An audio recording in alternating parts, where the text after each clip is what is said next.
Welcome to Baseball Biz. I'm Mark Corbett, your host, joined by my co-host, Brandon Noway.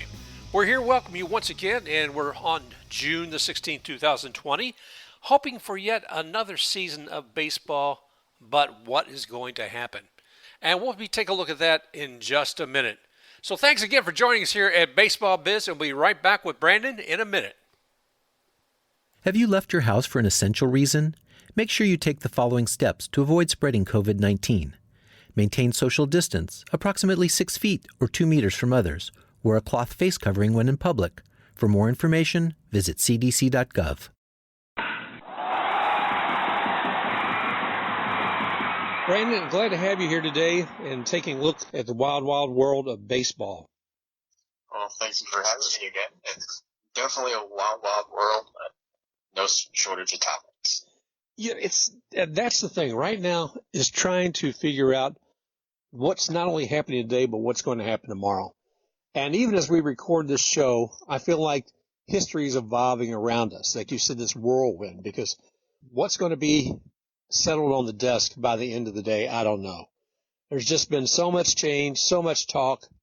I found one of the most, I thought, humorous things is Rob Manfred saying in response to Carl Ravitch from ESPN, he said, well, the question was this.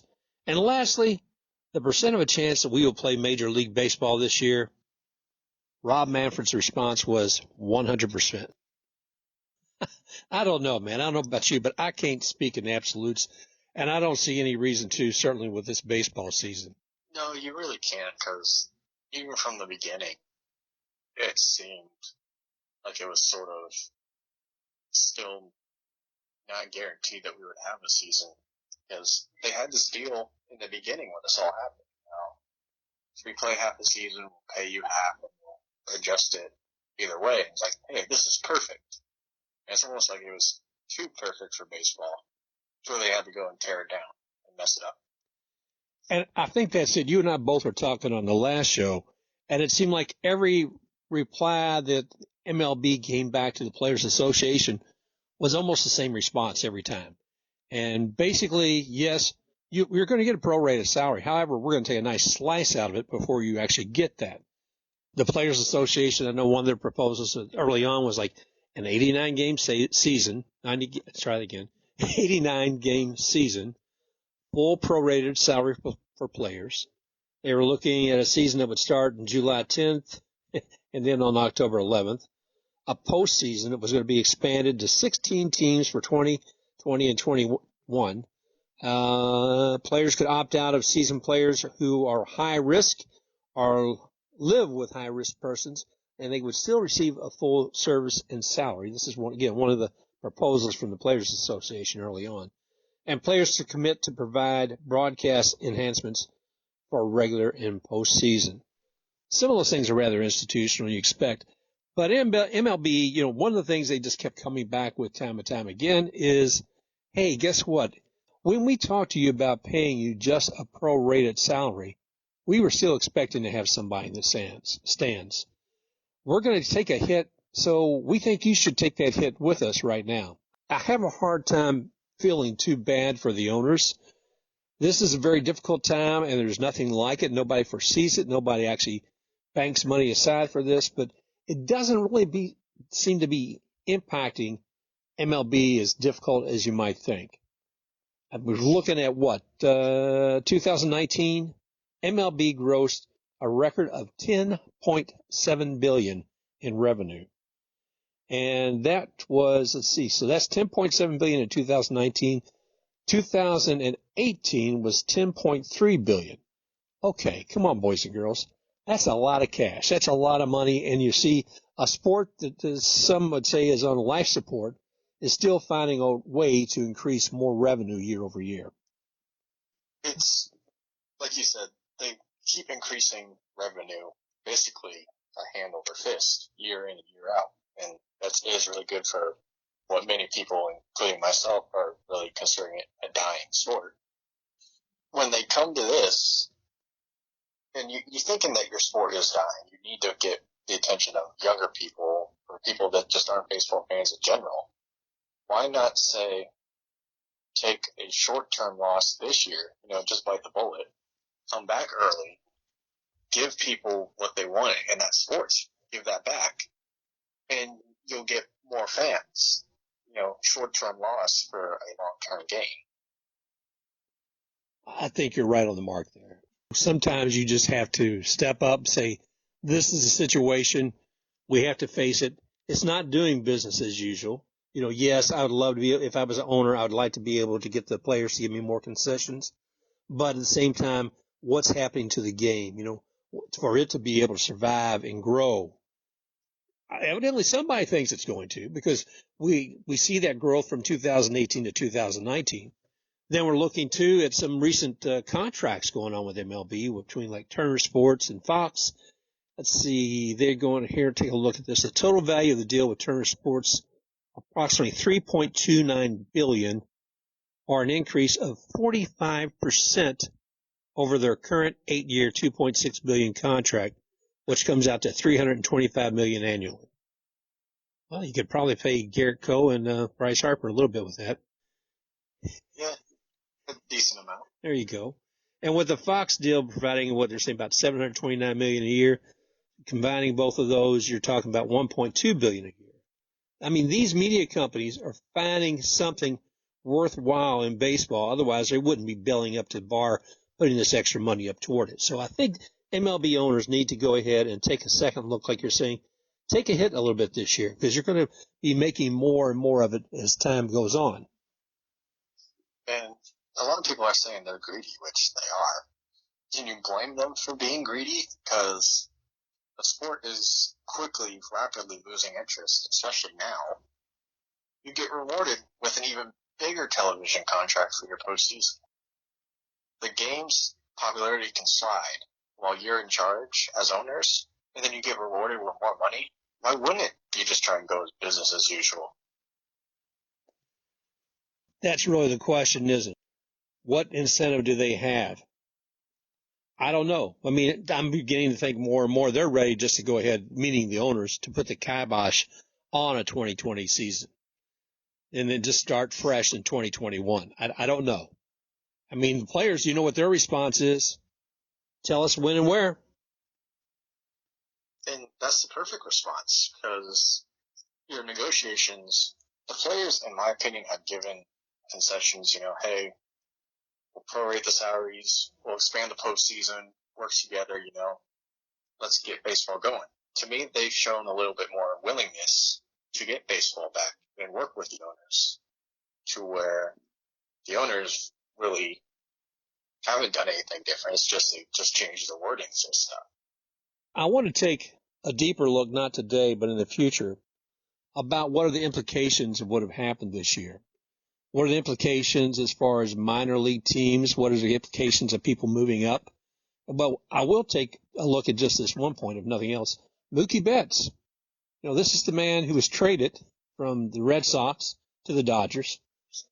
And this is his last year until he is, a free agent. He can go ahead and determine his own future. So he may be a trade to the Dodgers who may never actually play for the Dodgers. That's amazing. You get this massive trade for arguably the best player in baseball. You get one chance with him to play on your team, the Dodgers, which, in my opinion, they were probably going to be the best team in baseball. And then you get hit with this, and now it looks like you might not even get a chance to see him play in the Dodgers uniform. That would be a sad thing. If I was a Dodgers fan, I'd really be upset with that. Just bad luck. You get the best player in. You got a taste of it, too, because you played in spring training. And then it's like, nope, too bad. Another thing as far as this year we talked about before, and that is the hit that we knew that the Astros were going to take, and also the Red Sox as far as penalties this year. I mean, the one penalty they did both receive is the 2020 draft not being able to pick anybody in the second round. But, how that was also going to impact them the rest of the year. The coaches who have been suspended, etc., okay, they're gone. But what about New York? New York there's things that are still unfolding about 2017. Manfred and the Yankees evidently have a letter about, I guess, some reprimands of what was actually happening back then. But what's going to be interesting, if this information came out earlier and they had to go ahead and suspend somebody, if they had to put penalties on the Yankees, they could have done it for the 2020 year and been fine. If it doesn't come out until next season, whatever this is, that'll be a whole other show. Yeah, that Yankees thing is weird to me because it's like you can't get a clear read on it. Is it serious? Is it not so serious? I'd say if you got nothing to hide and it wasn't so serious, just go ahead and release it. You can block out the names. That doesn't really matter to me. But if you didn't do anything wrong, especially as vocal as they were about the Astros that year. Oh, yeah. If you didn't do anything wrong, you don't really have anything to hide, just go ahead and release it. I think it would certainly benefit them to go ahead and get it out there. And we talked about this a few months ago when the Astros stuff was really at its peak. And I don't believe it was on air. I believe it was off air. We were texting each other back and forth, and it was Michael K. He suggested from somebody that Manfred isn't releasing it because there's more to it. There are more teams involved, and he's doing it to try and save the game. And it's crazy how we were talking about that a few months ago. Here we are now, and it looks like it could be true. I don't know, man. I think there's so much that I feel like that MLB and the teams, the owners, hide from the fans and the players too, probably for that matter, that it loses that friendship that we want to have all together with a team. We still are loyal to that team, but you almost have to take the perspective of a fan and their loyalty to the team, but not necessarily to the ownership. I don't know. Like I said, hopefully we'll get all this worked out. We will have some sort of 2020 season, but it's going to be hard. And there are things like we're talking about with free agents. There are things as far as penalties to certain coaches or teams that were going to be this part of this year, and they'll still be for this year. It's basically not a penalty at all if you're not playing. You technically get penalized, but you're not penalized because nothing happened. Well, what do you want to see this year? What do you want? Some sort of season? Do you say go ahead and take a shovel and dig the earth up and bury it, or what? Originally, like I said earlier, I thought the plan would be, half the season. I thought that would be a perfect amount for baseball because, it's still a bit of a longer season, but it's not a marathon where it just drags on like it usually does now. Like we've been getting to the stage now where, the dog days of summer, it just keeps going and going. The game's just, it's like there's no juice to it right now. And the 82-game season would have been perfect. But now with everything going on, bigger things going on in the world, really greed taking over with this, it's like I don't really care what happens right now. I'm fine with watching NASCAR every weekend. I'll manage. Yeah, and I'm curious too because there is so much change going on. Like even in the sport, simple, silly things. I mean, some may say silly, some not. Early on when they were looking at what they might be doing with baseball and thinking, like I said, limited, maybe about a half season, one of the things is that both National League and American League would both have designated hitters. That DH rule would apply to both. Because I think at the time they were looking at kind of blending both leagues for the tournament. I'm curious if we take a breath this season, a pause, if you will, and with the collective bargaining agreement still being negotiated between the Players Association, not just for the season, but, for much longer, if there would be other changes that are forthcoming. And some of those being free agent, will we ever see a time when they try to cap how much a player can make? I don't know. Was this a reason for enough fans to get upset about, the antitrust rules or lack thereof with baseball? it may be a time for change. With the season the way this is going on, it brings a lot of attention to everything else that could be flawed in the way some of the game has been managed. Yeah, I've heard this one sports show I like to listen to, and he said not just in sports, but like business-wise, stuff that would happen maybe 5-10 years down the road, we're going to see happen in a quicker window, whether it's, going out of business or technology, adapting to that. This is going to really accelerate everyday life. And with sports, I imagine that was going to happen as well. Like with, like you were saying, the universal DH where everybody has it. That's something that I wanted to see anyways, because I don't want to see pitchers going up there because it's like, my God, get the bat out of this guy's hands. just whacking away. And someone was like, hey, we're going to get more change and more excitement with this year. It'd be exciting. Now we don't know what's going to happen. Well, I think that's on the mark. It's about seeing things accelerated. So I'm looking forward to see what that looks like. I think it's a good time for the Players Association, the players and the fans, all to be making some sort of demands. Not that all of them will be valid or pertinent, but this is the time to do it. This is the time for change. So if you just come up with a rule 2 saying that no more than 11 innings and it's a tie, we change them. I don't think that'll happen. Yeah. I mean, this would be the perfect time. Nobody's going to really look back at this year as they're going to look at it as, like with an asterisk next to it. This would have been the perfect time to do it. You say, oh, it didn't work. Oh, well, it was a weird year anyways. We just tried it. It didn't work. Oh, well. Well, I'm not ready to bury the game. I know some people are. And I can understand the frustration of people who are fans of these teams. One last thing I'll say, too, being here, we talk about being from Tampa, is will this impact the 2-stadium deal for the Rays? Will they still be going to Montreal? Will we have anything? Is that going to look different? These owners are crying about what's happening with the game and certainly with the Rays. They're not losing money. This year they may take a little bit of a hit, but overall, the owners are not losing money. I'm curious to see how that plays out too. Yeah, I'd love to know, like, what's real. Do they really lose money, or is it just a negotiating play, and they're actually making a ton of money? They're just cheap, like a certain someone we have in town who won't be named. Right. It's like, I just want to know, like, what's true, what's not true. And unfortunately, MLB owners won't open their books. It's just not going to happen. That's probably going to be one of the great unknowns.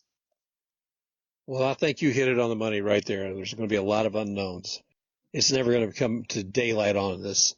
So as a fan, I think most of us really don't care. We just want to see these people get it together. We want to see something happen. And what is it the players are saying? Tell us when and where. There you go. Tell us when and where. Exactly. So tell us when and where. And that's what I'm saying too. Okay, MLB, tell us when and where, because we're real excited about having a baseball season, any kind of season this year. Love the game, but I'm not sure where it's going. Well, Brandon, any last thoughts you want to add to this? I love baseball. Hopefully it does come back. And it's just this last year with everything from our owner here and everything going on now with the owners and players going on. It's tough. Hopefully baseball can come back. I just don't know what to say about it right now. Yeah.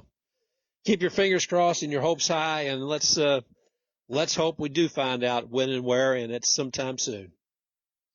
Amen to that. Take good care, brother. Hey, you too. Have a great day. You've been listening to Baseball Biz. I want to thank you for joining Brandon No Way and myself, Mark Corbett, on yet another week's journey about the business of baseball.